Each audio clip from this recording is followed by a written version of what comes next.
Hoy vamos a meditar sobre ser conscientes que la oración debe siempre transmitir vida, debe siempre transmitir transformación, restauración.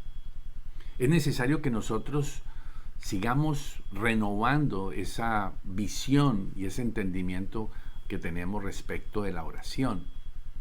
Hemos aprendido conceptos equivocados sobre lo que es la oración. Y hoy la palabra de Dios nos va a ayudar a que usted y yo podamos revisar estos puntos preciosos que la palabra de Dios tiene para nosotros. Hoy vamos a trabajar el pasaje de Primera de Reyes, capítulo 17. Vayan buscándolo por ahora. Vayan buscando Antiguo Testamento, Primera de Reyes, capítulo 17, con la vida del profeta Elías, del cual hoy le vamos a pedir al Espíritu Santo nos enseñe y nos instruya acerca de la oración. Y antes de aterrizar en este punto, es importante que entendamos el concepto general de lo que está sucediendo en el Israel del momento en que aparece el profeta Elías. Esto es muy importante que lo podamos comprender y lo podamos entender. Nos estamos ubicando más o menos en el año 875 antes de Cristo. En este instante aparece en escena el profeta Elías. Y eso es más o menos unos 50 años después de que el reino de Israel se había dividido después del rey Salomón. Se había dividido en dos reinos y se había generado toda esta gran dificultad que el pueblo de Israel estaba viviendo.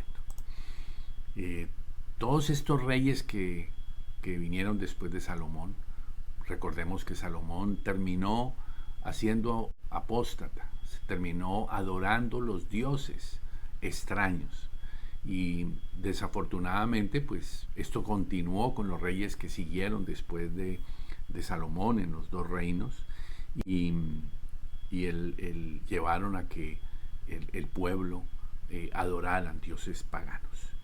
Los sacerdotes que había allí eran sacerdotes corruptos e ineficaces, y había un común denominador: la palabra de Dios no se enseñaba. Y no había esos sacerdotes que ayudaran a Israel a salir de esa decadencia espiritual y de esa decadencia moral. La adoración a Baal y a Acera, de esos dos dioses paganos, se había institucionalizado en Israel. Las cosas, la verdad, estaban muy mal. Y en medio de toda esta situación aparece el profeta Elías. En el instante en que Elías aparece, el rey de Israel es el rey Acab. Y este rey es un rey que adora a Baal y a Acera. Básicamente hay tres características de esta realidad del pueblo de Israel. Había rebelión, herejía y apostasía. Esas tres cosas estaban en un gran apogeo. Y Elías aparece y confronta al rey Acab y confronta a estos 450 profetas que aparecen en escena, y Dios lo respalda con acciones de poder. El nombre de Elías significa Jehová es mi Dios. Y dice la palabra de Dios que solamente había en ese momento unas 7,000 personas que no habían doblado su rodilla a Baal. Pero estos hombres y mujeres, estos 7,000 personas, estaban llenos de temor, estaban llenos de angustia, estaban paralizados, estaban escondidos. Y había otro problema: el mismo Elías no sabía que estos 7,000 estaban allí. Elías enfrenta a 450 profetas de Baal y a 400 profetas de Acera. Estos son Uno contra 850 sacerdotes. Y esto está en el capítulo 18 de este libro de Primera de Reyes.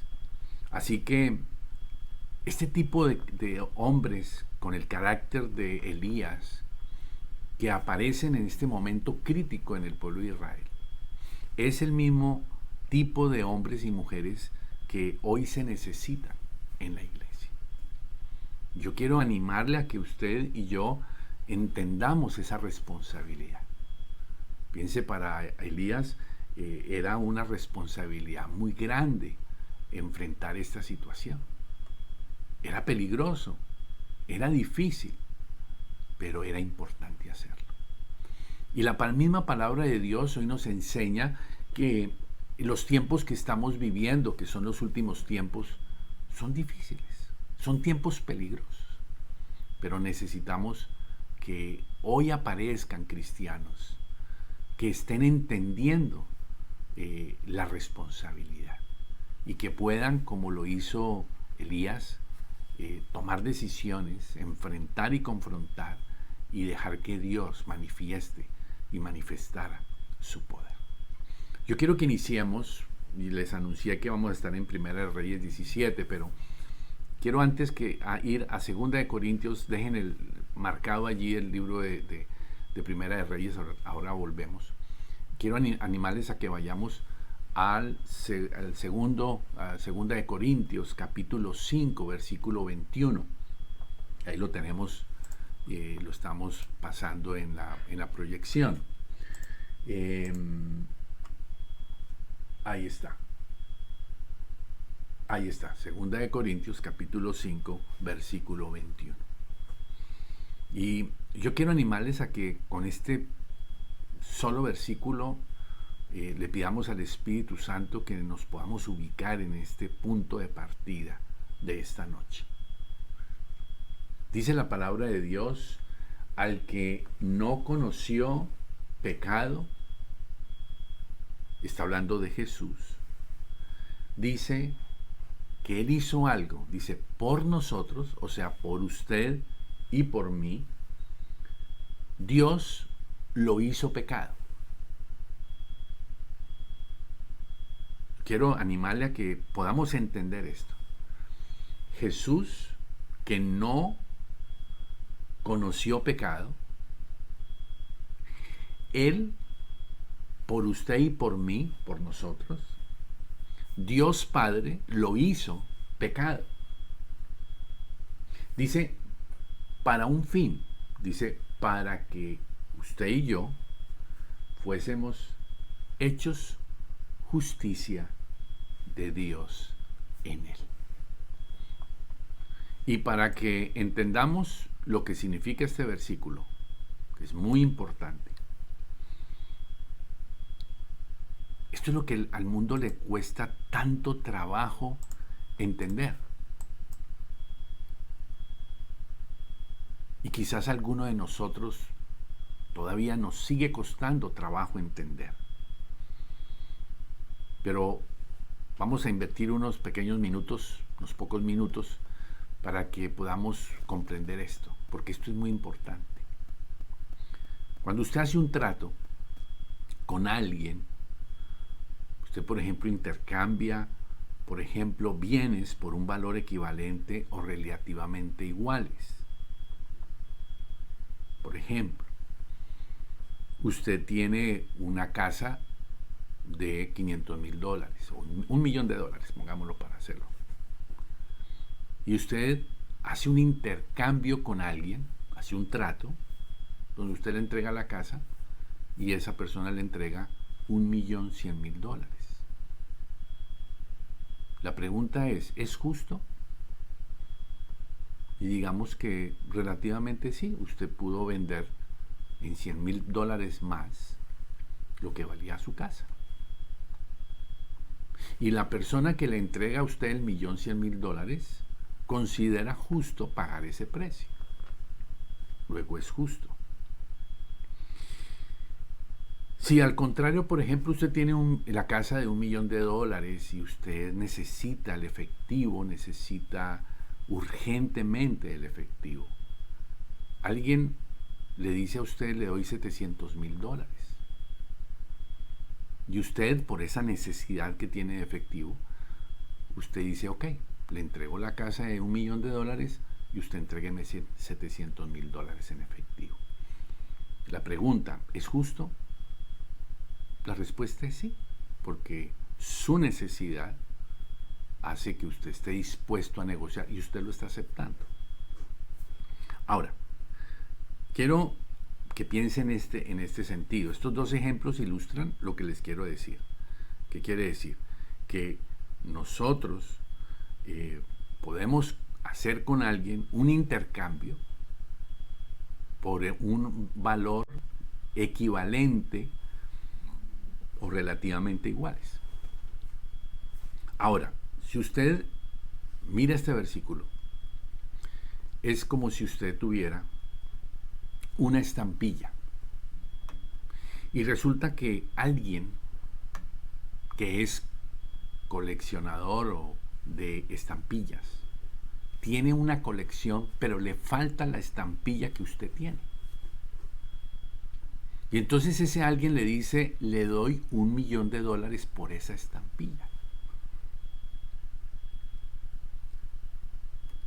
Entonces, usted tiene la estampilla, pero usted no tiene la colección. A usted no le interesa la colección. La otra persona tiene la colección y le falta la estampilla. Y entonces esa persona está dispuesta, y quiero decirles que cuando les estoy hablando de que hay estampillas que valen $1,000,000, es real y mucho más. Por supuesto, cierto tipo de estampillas. Entonces, esa persona que le falta la estampilla está dispuesto a pagar mucho dinero. Ahora, usted tiene la estampilla que para usted no vale nada y le ofrecen $1,000,000. ¿Es justo? Y sí, es justo porque usted tiene algo que tiene mucho valor, aunque usted de pronto no lo comprende, no lo entienda. Y por supuesto, si yo le pregunto, ¿usted daría esa estampilla por a cambio de $1,000,000? Y ya quiero más o menos visualizo su sonrisa y su sí. Claro, todos diríamos que sí.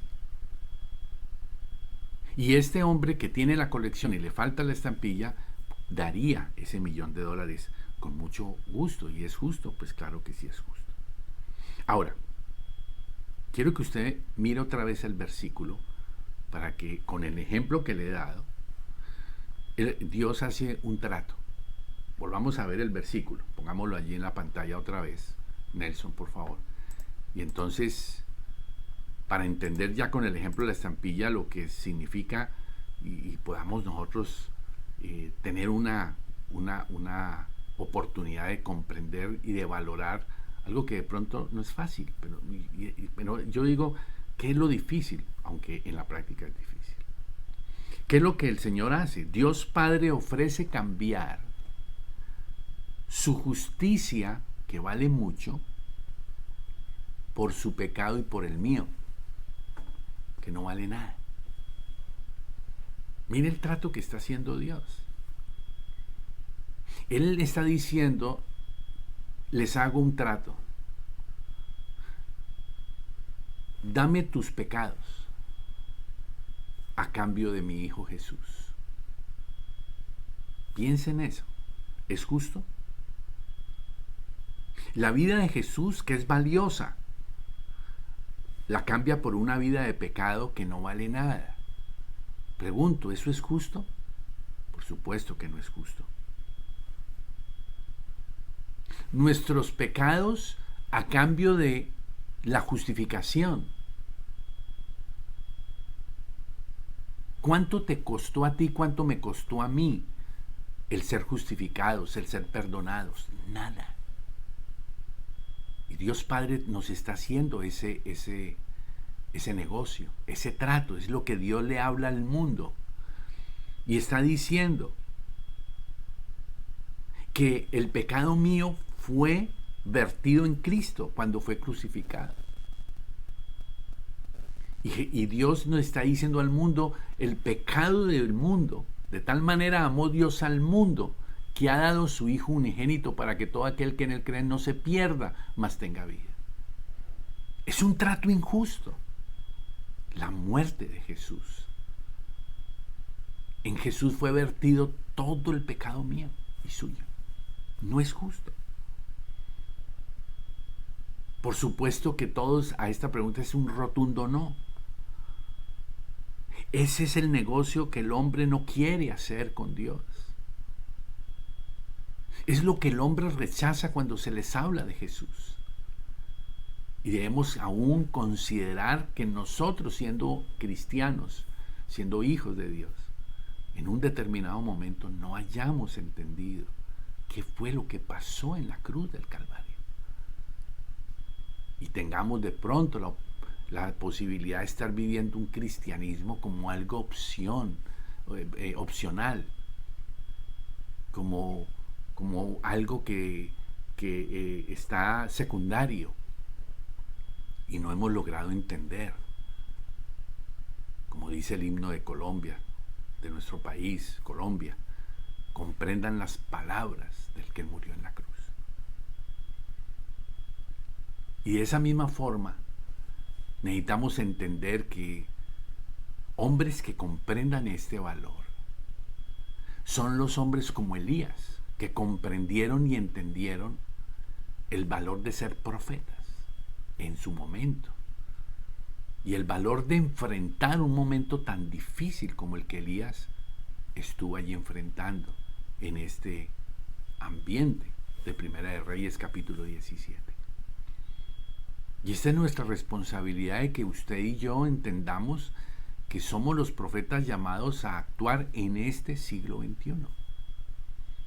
Y le puedo asegurar que la situación que hoy estamos viviendo en el mundo es muchísimo peor de lo que estaba viviendo Israel cuando apareció Elías en el 870 a.C.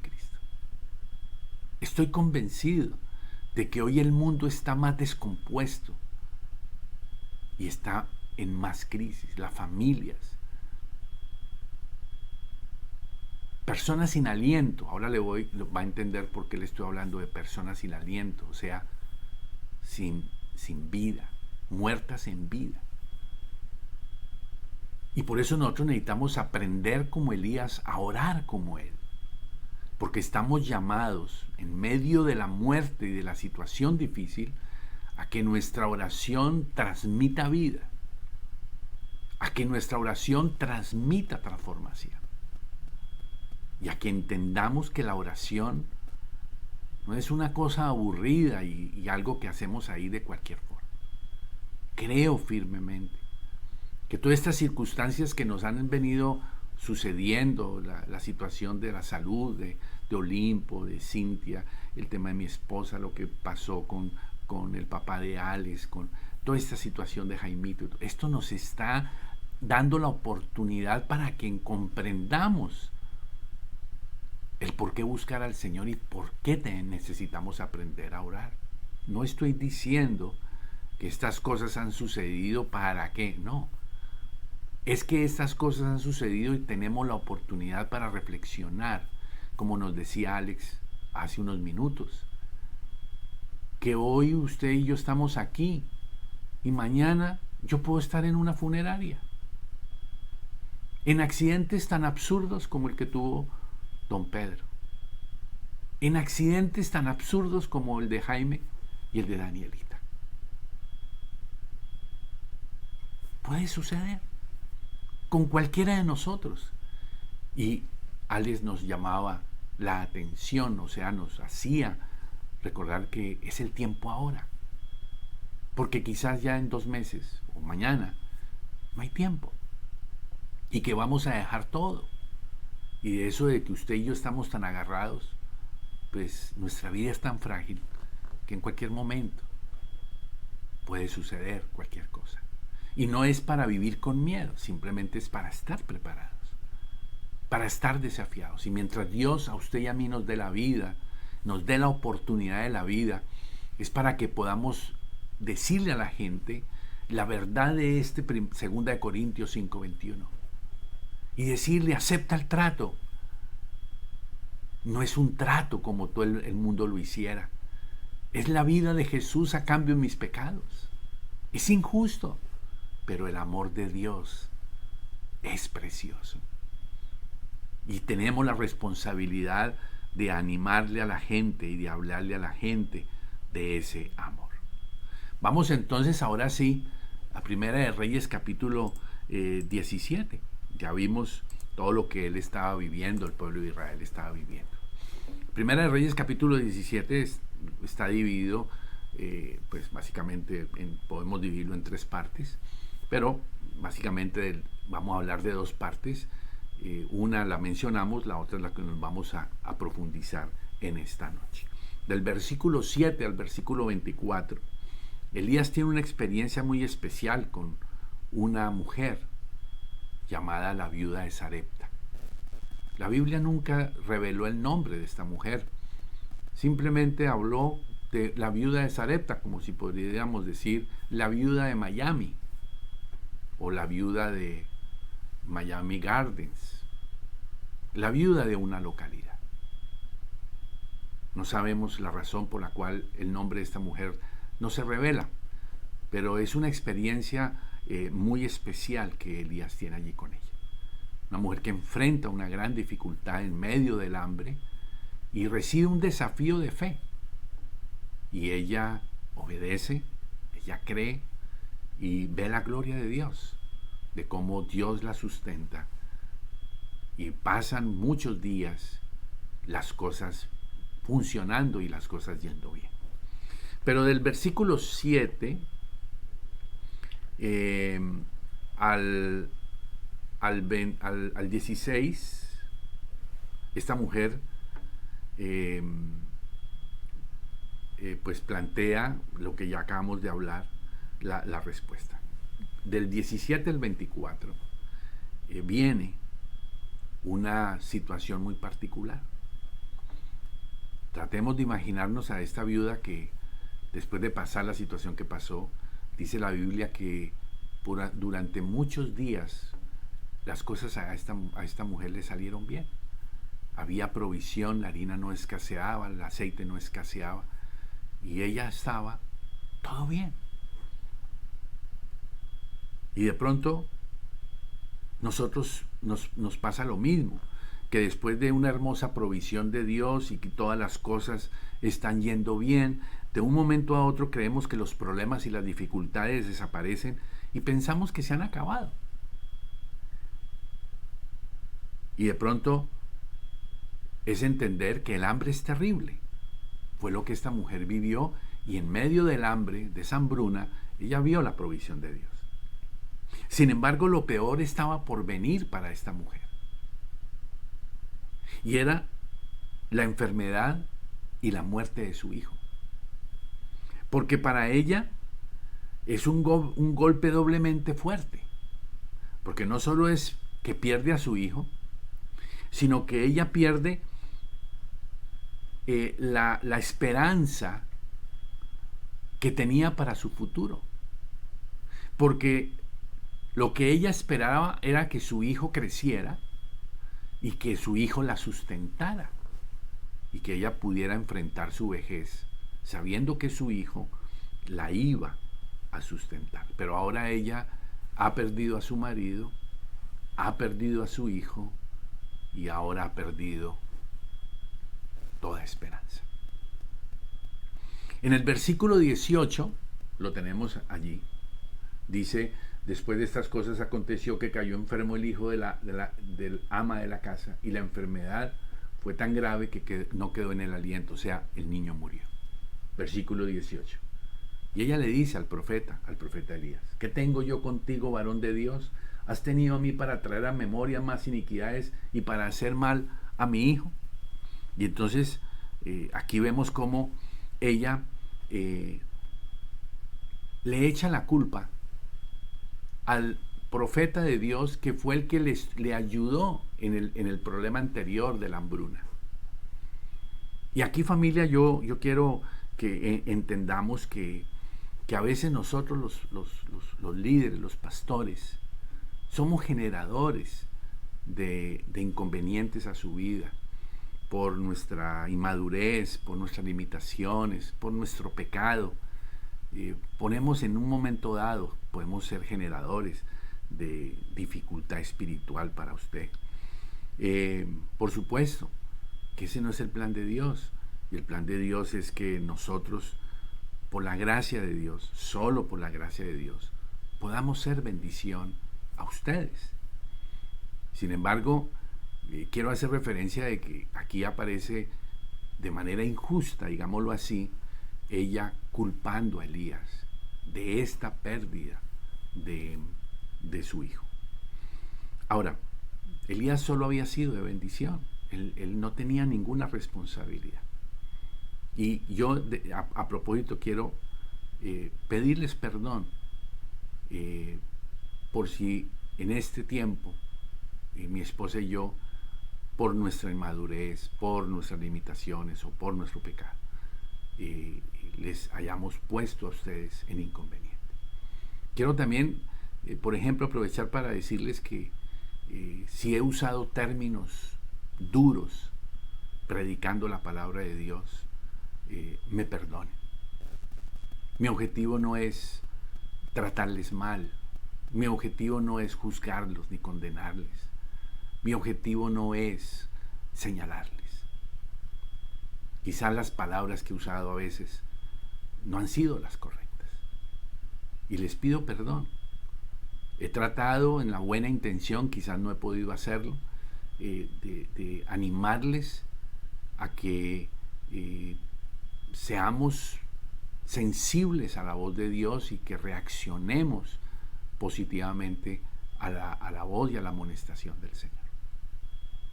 Pero si eso ha sucedido, le ruego nos perdone. Intentaremos seguir adelante comunicando la palabra de Dios con la objetividad que el Espíritu Santo quiere.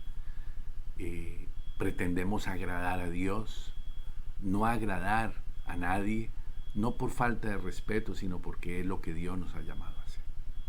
Pero volviendo al tema, simplemente quería aprovechar ese pequeño paréntesis. Si hay alguna situación, ya saben, me pega una llamadita, oramos y hablamos. Esto es una bendición. Que yo necesito aprender, mi esposa necesita seguir aprendiendo, en eso estamos. Pero bueno, lo que quiero decirles es que en esta instancia en que esta mujer ha perdido a su hijo y la culpa a su pastor, a su líder en ese momento, al profeta, de la situación, vemos el versículo que está ahí, el versículo 18, y veamos la reacción en el versículo 19, que es uno de los versículos claves de esta noche. Vemos cómo Elías no se enreda con eso. Elías podría haber reaccionado, haber dicho, a ver, pero ¿cómo, discípula? Y yo he sido la bendición para usted, mire que yo hice esto, yo hice aquello, yo hice tal, y usted ahora me culpa, ¿cómo así? Ahora, pensemos que cuando a uno lo culpan de una situación como la muerte de un hijo, es bien delicada. Eso es algo muy difícil. Yo preparando y orando preparando el tema y orando por esto, yo decía, Señor, sería dificilísimo que a mí un discípulo, una discípula me culparan de la muerte de su hijo. ¡Wow! Sería una cosa tremenda.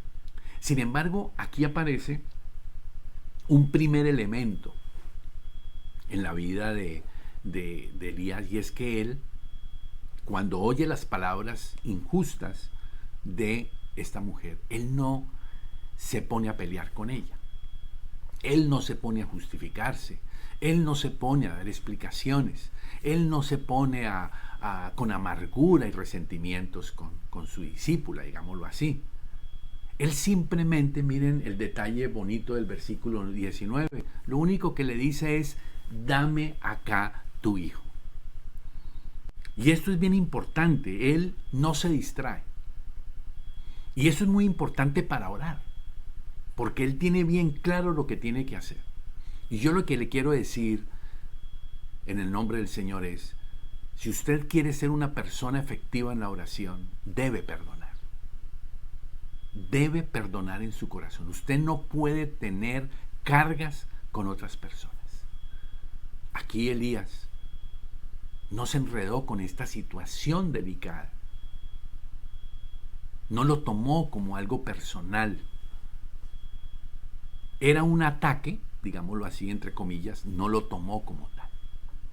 Y él va a su objetivo. Y su objetivo claro es que no se debe dejar enredar por las cosas. Y entonces él asume la actitud de tomar la responsabilidad que debía tomar. Entonces, una primera característica es no dejarse enredar por cuestiones no resueltas. La mejor forma, perdone. Si alguien ha sido injusto con usted, aún incluido su propio líder, sus padres, su esposo, su esposa, sus hijos, sus discípulos, quien sea, su amigo, perdone. El perdón es la salida más hermosa que nos da la palabra de Dios. No se enrede, porque si usted tiene en su corazón amarguras, usted nunca podrá orar con la efectividad lo que hoy vamos a ver que pasó con Elías. Segundo punto, tome y asuma la responsabilidad. Él toma la carga. Yo quiero que esta palabra en este segundo punto es importante, la carga. ¿Cuál era la carga que tenía esta mujer? La muerte de su hijo. Y él le dice, dame la carga. La toma como propia. Él entiende que el niño está muerto, está sin aliento, pero él lo toma en sus manos y dice el versículo 19 que lo tomó de su regazo. ¿De cuál regazo? Regazo es el lugar del cuerpo entre la cintura y las piernas. Y entonces ahí estaba el niño en el regazo de su madre. Y entonces él toma al niño e inmediatamente dice allí, lo lleva a su aposento. Pero déjeme insistir un poquito más en eso, en esa acción de tomar al niño. Porque es importante entender la responsabilidad que usted y yo necesitamos de tomar la carga de otros como nuestra. De poder entender que lo que Alex está viviendo, de entender lo que Cintia está viviendo, lo que Katy está viviendo, lo que Olimpo está viviendo, lo que Rocío está viviendo, es una carga que usted y yo tenemos que asumir. No podemos ser indiferentes a eso. Por supuesto, agradezco de paso a todos ustedes que han tomado el tema de la salud de mi esposa como una carga personal. Y si recordamos en Mateo capítulo 5, 41, la palabra de Dios dice que si te obligan a llevar una carga 1 milla, llévala 2. En el Imperio Romano en esa época, cuando Jesús declara eso, resulta que los soldados romanos podían decirle a una persona que les llevaran la carga de lo que ellos llevaban, ya fueran las armas, municiones, alimentos, lo que fuera. Y estaba la gente obligada a llevar esa carga. Por eso cuando Jesús dice, si alguien te pide llevar 1 milla, lleva 2 millas, la misma carga. El mismo Jesús nos está dando el parámetro de lo que hemos de decir. En Mateo 27, 32 aparece una escena también que nos enseña, y es como cuando Jesús iba camino al Calvario. Él físicamente no podía llevar ya casi la cruz, físicamente, no la podía cargar. Y entonces toman a este hombre Simón de Cirene y dice que le obligaron a llevar la carga de Jesús.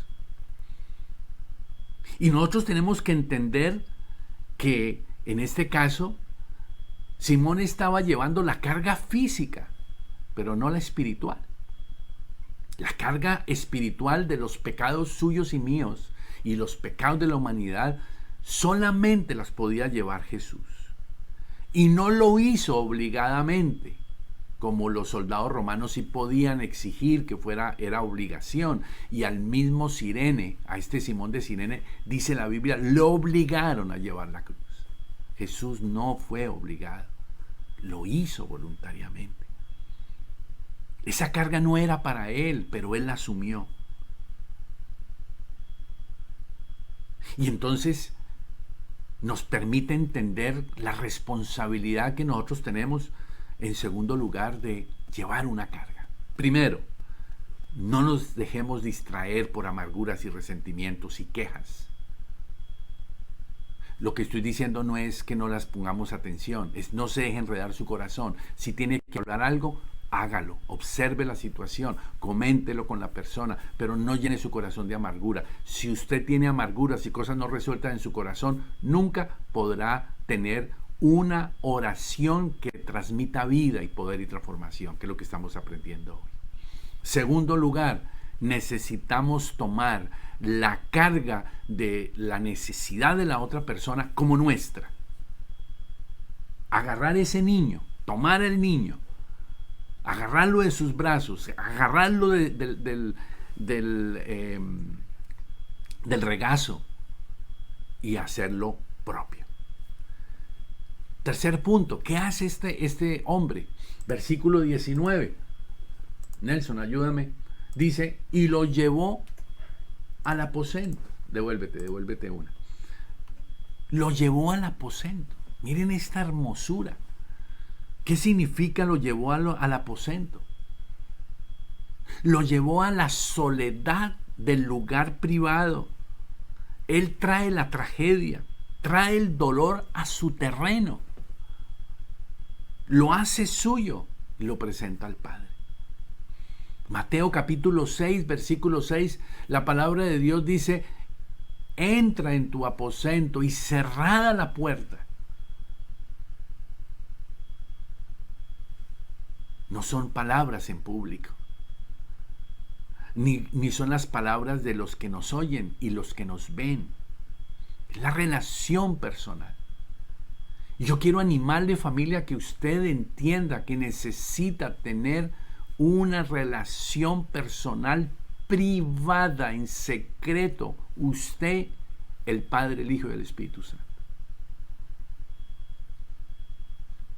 Recuerden el versículo 1 del capítulo 17.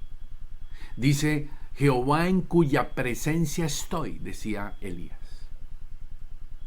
No en la presencia de hombres y mujeres, no, en la presencia de Dios. Por supuesto que es válido orar en público, pero orar solo cuando vamos a ser vistos indica que nuestra audiencia no es Dios, sino son otras personas. A ustedes todos les hemos estado invitando a que los días martes y jueves nos reunamos de 5 a 6 de la mañana para orar en oración conjunta. Pero usted necesita su tiempo personal diario con Dios. Les vamos a invitar a los que quieran acompañarnos de 5 a 5 y media de la mañana los lunes, los miércoles y los viernes. Media horita nomás, martes y jueves 1 hora, lunes, miércoles y viernes solo media horita. Los que quieran acompañarnos, les vamos a invitar.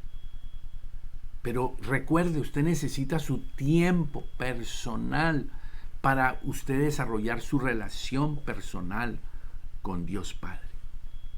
En Éxodo 32 vemos cómo, Génesis 32, Jacob en un momento dado decide quedarse solo con Dios. Y tiene allí una lucha con el ángel y hay una transformación sobre su vida. Moisés en el capítulo 2 de Éxodo dice que él estaba junto al pozo. Después de todo ese fracaso que ha vivido en Egipto, él ahora está camino al desierto y está allí sentado junto al pozo de Dios, junto a la palabra de Dios. El mismo Jesús en Marcos capítulo 1, versículo 35, dice, y siendo aún muy oscuro, él temprano iba a un lugar desierto y allí oraba, un lugar solitario. Yo le quiero animar, si usted no tiene tiempos de oración solitarios, tiempos de oración en lo secreto. Necesita cultivar eso. Y este es el tercer aspecto de lo que había en Elías. 1, no se enreda. 2, toma la carga, lo hace suya. 3, él va a lo secreto del corazón de Dios. Sigamos en el versículo 19 y dice, lo llevó al aposento donde él estaba, dice, y lo puso sobre su cama. Este es un detalle tremendo que nos demuestra que él sacrifica su comodidad. ¿Qué era esa cama de él? Pues, familia, Elías no era un hombre que tuviera bienes materiales. Tenía apenas un pequeño aposento. Él había entregado su último trozo de vida privada por causa de la oración. Pone al niño muerto en su cama. Yo pregunto, una pregunta. ¿Qué o en qué medida estamos dispuestos a prescindir de las cosas agradables y cómodas para orar, por ejemplo? ¿Cuántos de nosotros realmente nos incomodamos a dejar de dormir para orar? La pregunta que tenemos que hacer. ¿Cuántos de nosotros estamos dispuestos a incomodar nuestra comodidad para orar, llevar la carga de otros, ir al secreto de la oración cada mañana?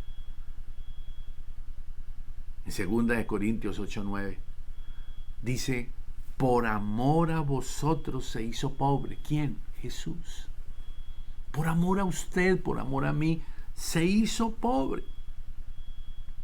Siendo rico, pero se hizo pobre. ¿Para qué? Para enriquecerlo a usted y enriquecerme a mí. Dice, para que vosotros, o sea, usted y yo, con su pobreza, fueseis enriquecidos. Y nosotros necesitamos tomar ese mismo camino. Ponerlo en la cama, negar nuestra comodidad. Y por último, en el versículo 21, aunque en el 20, él clama a Dios y da unas palabras en donde pareciera que hay queja en el corazón de Elías y como que trata de culpar a Dios. Pero bueno, eso es parte de lo que somos, la naturaleza humana. Pero él clama a Dios. Eso es lo importante en este versículo 20. Clamando a Jehová. Y ahora veamos el versículo 21. En el versículo 21 dice, se tendió sobre el niño 3 veces. O sea, se puso encima del niño 3 veces. Recuerden los 3 días de Jonás en el pez. Recuerden los 3 días de Jesús. Recuerden los 3 días que se repite desde el Génesis hasta el Apocalipsis. Siempre después del 3er día sucede algo grandioso. Y aquí aparece Elías inclinándose, poniéndose encima del niño. Dice, se tendió sobre el niño y clamaba a Jehová. Abrió su boca, insistió, perseveró. Y este último punto tiene que ver con cuánto nos tenemos que identificar. Elías, el viviente, se identifica con el niño muerto. Él está diciendo, tu muerte es la mía. Mi vida es tu vida. Y el mejor ejemplo de eso es Jesús. Porque Jesús hizo estas 4 o 5 cosas que hoy estamos aprendiendo. Jesús no se distrajo. Estuvo centrado en su objetivo. Jesús no se distrajo por la indiferencia y el menosprecio del ser humano, suyo y mío. Jesús asumió la responsabilidad del pecado suyo y mío.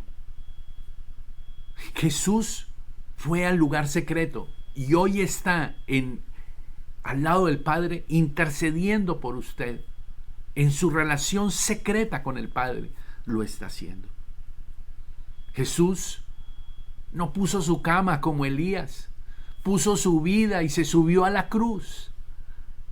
Se incomodó a sí mismo y murió por usted y por mí. Jesús lo dio todo.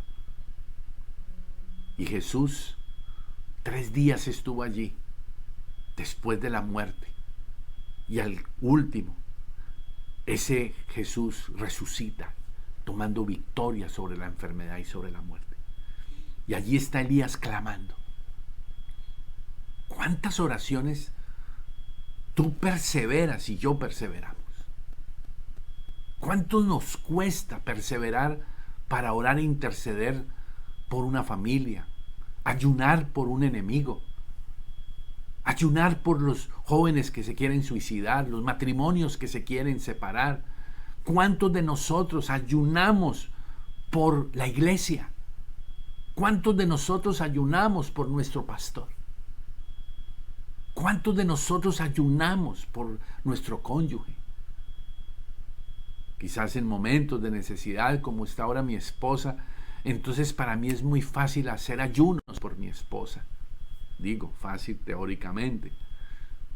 Pero estoy más dispuesto porque estoy viendo una necesidad en su salud. ¿Cuánta dificultad hay en nosotros para ayunar? Así que, familia, aparece el versículo 22 precioso, en el que Dios dice: y Jehová oyó la voz de Elías, y el alma del niño volvió a él y lo revivió. Así que hay un detalle bien interesante. Miren el versículo 24. Ahora sí, esta viuda dice algo después de que en el versículo 23 Elías toma al niño y va y se lo entrega a su madre y le dice: tu hijo vive. La gloria de Dios, Jesucristo es real, Dios es real, ahí está tu hijo vivo, ahí está tu matrimonio vivo, ahí está tu restauración, ahí está tu sanidad, ahí está tu milagro. Y entonces ella en el versículo 24 dice: ahora sí, reconozco que tú eres varón de Dios. Fíjense que no dice: ahora sí reconozco que Dios es Dios. No, reconozco que usted, el que antes fue una bendición para mi vida y me dio provisión económica y me dio provisión de aceite y de harina. Pero si ustedes miran el texto, en esa primera parte del versículo 7 al 16, ella recibió la bendición, pero nunca abrió su boca para glorificar a Dios, ni para reconocer la bendición de Dios a través de ese profeta. Ahora aquí sí lo hace. Dice: ahora sí reconozco que usted es profeta de Dios. Y ahora sí reconozco, dice el versículo 24, que la palabra de Jehová está en usted en verdad. Quizás a veces nos demoramos para reconocer lo que un siervo de Dios, un pastor puede ser para nosotros. Pero la enseñanza queda allí, pero eso no es lo importante. Es importante que seamos agradecidos. Y de paso por eso les pedimos mucha oración por sus pastores. Mucha oración por nuestros pastores. Porque la responsabilidad es grande. No tenemos margen de error. Porque si nosotros caemos, muchos van a tener tropiezo. Pero aquí lo importante es el niño vivo, es el matrimonio restaurado. Hoy más que nunca necesitamos hombres y mujeres que acepten lo que hemos venido hablando, el ser el vallado, de ponernos en la brecha, que estemos dispuestos a practicar estas 4 o 5 cosas que hoy hemos visto que había en Elías, por lo cual Dios dio una respuesta contundente y poderosa. Hombres y mujeres, jóvenes, matrimonios, relaciones que hoy están sin aliento, que están muertas, que van camino a la muerte. Es nuestra responsabilidad que nuestra oración no sean oraciones de memoria, oraciones en las que estamos orando y quedamos dormidos, oraciones en las que estamos orando y nos ponemos a pensar en el sancocho de mañana. o en los planes del lunes, o a dónde nos vamos a ir a pasear después de la pandemia. Cosas que son importantes en un momento dado, pero no tienen nada de importante frente a la oportunidad de que nosotros dejemos de tener oraciones superficiales, cortas, sin propósito, solo pensando en nosotros, y nos decidamos a tener una oración de compromiso y renuncia. Así que, familia linda, aquí está el desafío de esta noche. Yo les animo a que nos humillemos delante del Señor y le pidamos que eso que había en Elías, esa relación, esa actitud tan preciosa en él, por el Espíritu Santo usted y yo la podamos tener. Y que nosotros apliquemos el principio de estas 4 o 5 cosas que hoy hemos aprendido. Veamos la última diapositiva. Si quiere, sáquele foto a esta diapositiva, porque resume lo que hoy hemos hablado. Esa oración que transmite vida es la oración que no se distrae, que asume la responsabilidad, que entra en el secreto, que se sacrifica y que se identifica. Se sacrifica, se identifica, toma la carga y hace que usted y yo seamos hombres y mujeres de oración. Esa es nuestra más grande necesidad. Y Dios, por su gracia y misericordia, nos está dando oportunidades para clamar y para orar. Así de que, familia, yo les invito a que oremos en el dulce nombre de Cristo Jesús.